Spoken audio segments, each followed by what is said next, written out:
welcome back everyone to the return of the video and pickup series on the channel. My name is Chandler. This is episode number 54, and it's a pleasure to be here with you all today. So, it's been a very long time, not very long time, but probably almost 2 months, I'd say, since I did a haul video on the channel. And it's a pleasure to be back, like it really is.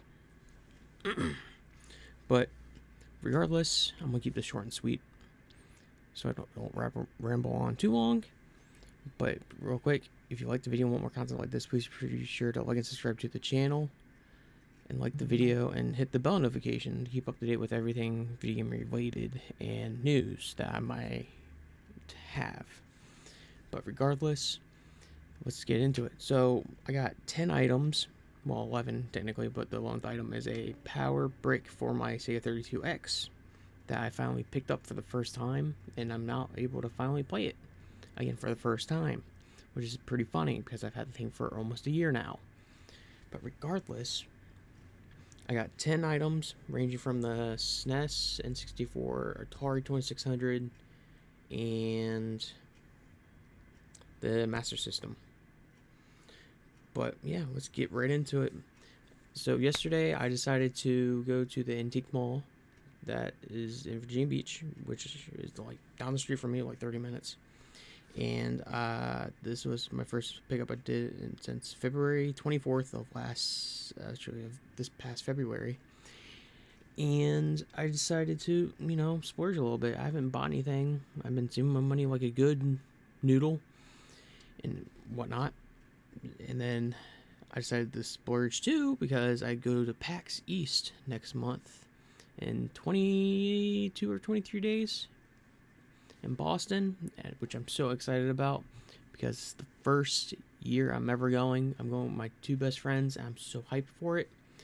But let's get into it.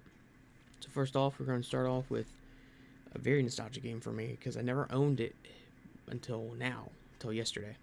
We got Army Men Sarge's Heroes 2 on the N64 in the box, but no manual. I don't really care about having the manual as long as I have the game. But right here, if you look at it, it's actually a really cool green cart. I remember playing this game when I was actually little. I don't know who had it. I think it was at one of my daycares I went to. I think, like when I was growing up. Man, a toddler, or not toddler, but like primary school era me. And it's funny because I'm like, damn, what's that game called that I remember always playing when I was there? And they actually had it. So I was so excited to actually pick this up. But here's the front. Here's the back. If you can see it, you can feel free to pause the video and look it over. I actually have these games on the GameCube as well, but I don't think I have this one. I don't think. But regardless, very excited to have this in my collection. Next up, we got, I need to switch it over just in case I need to find any info. We got Yoshi's Island. Where did I put it?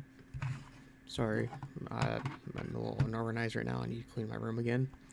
But we got Yoshi's Island on the Super Nintendo, which I'm so excited to finally own. My uncle, I think it was my uncle who told me to find this and pick it up and play it, because I think he had it. No, it's Lost Vikings he told me about. But I'm very excited to play this. So this game, released in 1995 and developed and published by Nintendo for the Super Nintendo, and otherwise known as the Super Famicom in Japan. But I don't really know too much about it. I know it came out on, I'm reading it right now. It came out on the Game Boy Advance in 2002 of September. Australia, I didn't even know it came out in Australia. What the heck? Interesting. But I'm going to keep this moving. So if my thoughts are everywhere right now, just bear with me. And then we got, this is one, oh my god, this is one I've wanted for a very long time. especially now that I own a Master System. And that is, let me move this real quick. We've got Rambo First Blood Part 2 on the Master System.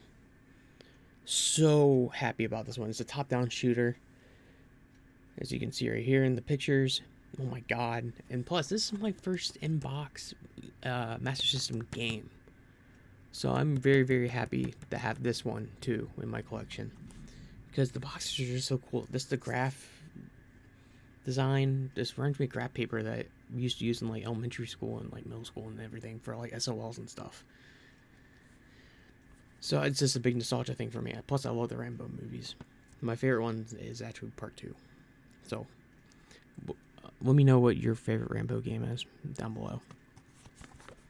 And then, let me open it.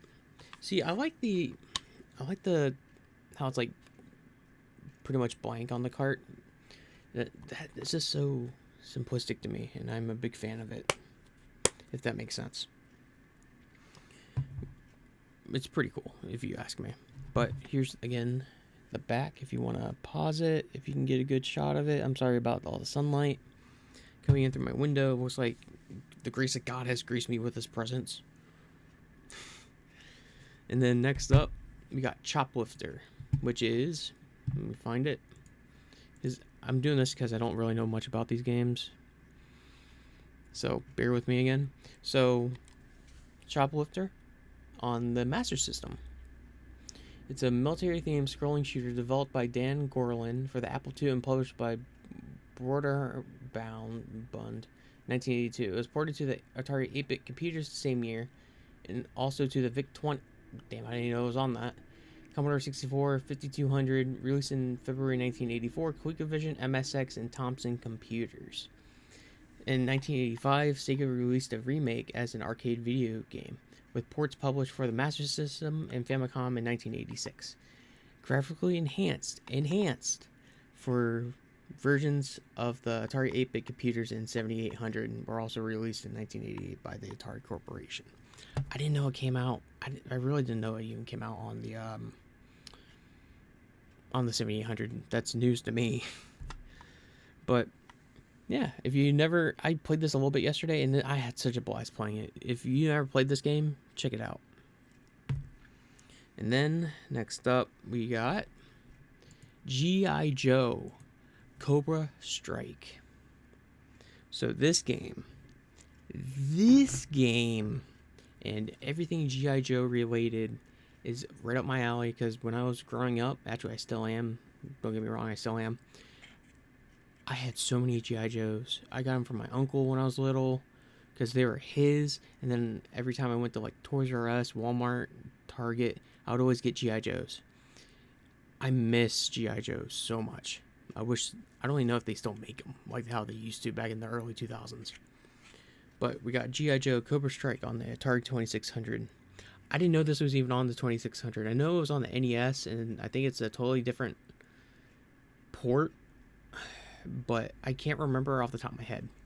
So, it's an action video game written by John Emerson for the Atari 2600 and published in 1983 by the Parker Brothers.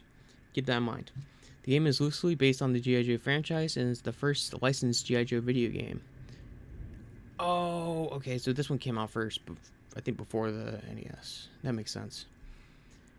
There are 3 game modes: single player, 2-player cooperative, and 2-player competitive. The UK version was renamed Action Man Action Force, based on the Action Man franchise. I've never heard of the Action Man franchise. Let me know down below what it is, because I'm actually kind of curious. So basically, the whole gist of it is you, the player, control a G.I. Joe training camp on the bottom of the screen, protected by a barrier and armed with 2 laser cannons. And the goal is to keep the giant Cobra from destroying the base, pretty much. But yeah, ever since I applied to Atari back in February. Also, if you didn't know that, I applied to that work as a junior video editor for them for the Atari Corporation. And I'm still waiting to hear back, so I got very, very, very, very, very good hopes on this. Yeah. But I've been going down the biggest rabbit hole. Like, I already knew about Atari and some of their stuff, but I didn't know a lot about Atari and whatnot. Just stuff I've seen in documentaries and stuff I've heard and read and whatnot. But I've been going down. I didn't know it was even possible to go down from this far in a rabbit hole until I just did a few days ago. But I'm not complaining. It's a really good scary thing. But it released in North America in 1983 for G.I. Joe. And then, let's see. Next up, we got the biggest nostalgic game, I'd say, on the Atari 2600, because it was a key factor and role in the biggest commercial failures in video game history, which was the video game crash of 1983. And that is E.T. the Extraterrestrial on the Atari 2600, if you can see it. I hope you guys can see this. If you can't, I apologize. But this game, a lot of the copies and carts, were buried in a desert, in two different deserts. One, I think they already found. The other one is the undisclosed piece of, like, a big-ass piece of land. Nothing but sand and desert. But it's based on the movie, kind of loosely, I guess you could say. But people say it's not good. I actually played it. This is a hot take on it, and I apologize, but I don't care. I actually had fun playing this. I know I'm the odd man out, but oh well. But it's to guide the eponymous character through various screens to collect 3 pieces of an interplanetary telephone that I can't talk. Oh my god. That will allow him to contact his home planet. Basically, just like in the movie, I guess. I can't remember the movie at all for some reason. It's been so long since I've watched it. But it was published and developed by the Atari Corporation, and designed by Howard Scott Warshaw, which is actually pretty cool. But I enjoyed it. I know it's still a hot take, but I really don't care. It's a fun game. I enjoy it. Even though it's not really properly designed well. They had to speed it up to meet the Christmas deadline of 1982. So they had made like thousands upon thousands upon thousands of copies. Even, I think, millions. They had more of these carts than they had 2600 consoles. Yeah, it's crazy thinking about that. Now that I think about it more. But yeah, that was Atari. Nah, Jesus. That was E.T. I can't talk. Whoops. And then next up, we got Breakout on the 2600. If you don't know, Atari or Digital Eclipse just remade Breakout and it's named Super Breakout. But basically, it's an arcade game developed and published by Atari, as you know. It released on May 13th, 1976. It was released in Japanese arcades by Namco, which is, I didn't really know. The programmers were Steve Wozniak and Gary Waters. Keep in mind, Steve Wozniak, oh my god, that man's a genius when it comes down to it. And then it was designed by Nolan Bushnell and Steve Bristow, Steve Wozniak, and all of them. Let's see. What am I forgetting? But anyway, you basically are trying to break out. It starts with 8 rows of bricks with 2 rows each of a different color. The color order from the bottom up is yellow, green, orange, and red. Using a single ball, the player must knock down as many bricks as possible by using the walls and or the paddle below to hit the ball against the bricks and eliminate them. If the player paddle misses the ball's rebound, they will lose a turn. So basically, you're taking turns, pretty much. You trade off. But yeah, your whole goal is to, obviously, as the name says, break out. And then we got Star Voyager on the 2600. This cart, this design of this one is actually pretty cool looking. Let me see if I can find it. There it is. A lot of noise. But anyway, this is the Star Voyager cart by iMagic. If you can see it. Again, I'm sorry about the glare from right there. I didn't realize it was going to be like that. Here, Let's do that. There we go. Star Voyager. So released in North America in 1982. It was developed and published by iMagic. I don't really know much about this game, but it reminds me of Star Wars for some reason. But in Star Voyager, the player has to save the capital of Starport. You never really see it. Two-player mode allows two people to become either the Star Voyager or the enemy fleet. The commander of the Star Voyager has the ability to use missiles or a laser beam in order to stop the enemy. Star portals play a role in transporting the Star Voyager into another part of the galaxy. So, it's a first-person space combat game designed by Bob Smith and published in 1982 by iMagic. I played this for a little bit. I actually really liked it, so I would check that out. We got two more, and then I'll be out of your hair. We got Star Raiders. This one is actually cool. I saw this because my friend sent me a video of it when he was at the Antique Mall a few days before I was. And they actually had this. I'm very happy about this because I like wacky things on the 2600. I like weird, wacky, out of pocket type of things. So it's a space combat simulator created by Doug Nibak. I'm gonna butcher the fuck out of that. And published in 1980 by Atari. Originally released for the Atari 400 to 800 computers. Star Raiders was later ported to the Atari 2600, 5200, and ST. The player assumes the role of a starship fighter pilot who must protect star bases from invading forces called Cylons. So, here's the back. I'm going to show you that. So, at last, here's Star Raiders, the exciting Atari space game for your Atari video computer system, plus new Atari video touchpad, special keypad controller for your Star Raiders game program cartridge, and Atari First Edition action-packed comic book by DC Comics Volume 3, The Atari Force Meets the Dark Destroyer. That sounds kind of neat. I think the comic's in here too. Climb into the fabulous starfighter and warp through the galaxy. Commander Champion and Lisanne O'Rourke. Help the Atari Force destroy the Krylon menace, rescue the last vital starbase, and avenge the doomed planet. I can't talk. Use a joystick controller and a video touchpad with this game program cartridge. Video touchpad overlay included in the carton. And it's actually in here too. I just don't want to open it. Actually, you know what? Fuck it, I'll open it. There's two boxes, one with the game, one with the touchpad. And then, last but not least, I know I'm going fast through this. I have stuff to do today. I meant to do this yesterday, but I didn't have time. We got... This is actually kind of cool. I didn't know this till my friend Denver told me about this game a long time ago. I didn't know it was on here. We got Popeye on the 2600. So, it released by... It was developed by Parker Brothers and published by the Parker Brothers for the 2600.